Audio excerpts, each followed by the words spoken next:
Tonight I'd like to welcome you guys to Spreading Confidence, the history of gambling and cheating. Tonight I'm going to take you on a journey through time, telling you about different games of chance, some of the people who played them and why you just can't seem to win.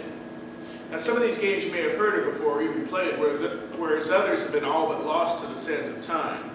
Many of these games were invented for and kept alive by less than honorable gentlemen.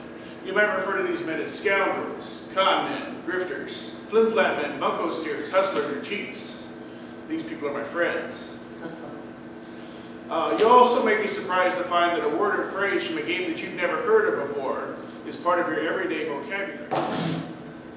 When I go to work, I have to take my briefcase because I want to tell you guys about a game called Fast and Loose. Now, Fast and Loose is a carnival-type gambling game dating back to the 14th century. Shakespeare mentions it in his play, Antony and Cleopatra, where he wrote, "Like a night gypsy hath, and fast and loose, beguiled me to the very heart of loss." He mentions it again in a play called King John, where he wrote, "Play fast and loose with fate, so just with heaven." Now the game has gone by many different names down through the ages, including On the Barrel Head, The Endless Chain, Pick the Loop, Pricking the Garter, Pin a Girdle, and Grandma's Necklace. But its original name, Fast and Loose, in my mind at least, describes the game the best. Either the chain will hold fast and you win, or it will come loose and you lose. It's a 50-50 proposition.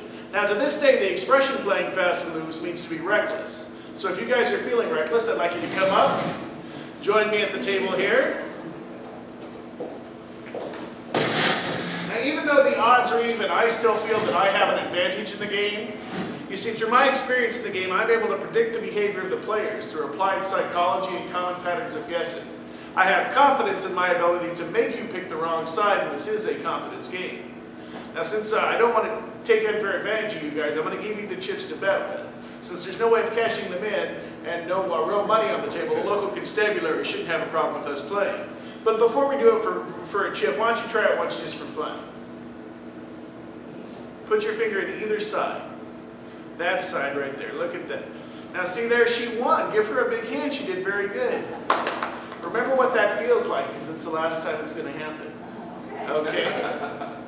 So what I do is I just take the chain, I lay it out here. Sir, you want to give it a try real quick? Put your finger in either side. I'd go with the other side. You would. Okay. You know, I try and help some people out, but they just don't want to. That's gonna be one. Yeah, that's gonna be one of mine. So there you go. We'll let you try it once. Put your finger in either side. I'd go with the other side. You know, it's not that you can't trust me. You just have to know when to trust me. Remember, there was a chip on the line this time. Yeah. I'll tell you what, I'm going to make it as fair on you guys as I possibly can. I'm going to have you both put a finger in. As I do, as I pull the chain towards me, I want you to move your fingers closer to each other slowly. Okay? That's perfect. Now, one of you is going to feel that your side is going to hold fast. If you think yours is the side that's going to hold fast, you stay in, but it's going to cost you your chip to play. The other person takes their finger out. So it looks like your side would have won. Well, I'm sorry, but now you can relax and watch me clean him out. Okay? Takes all the pressure off of you. There you go.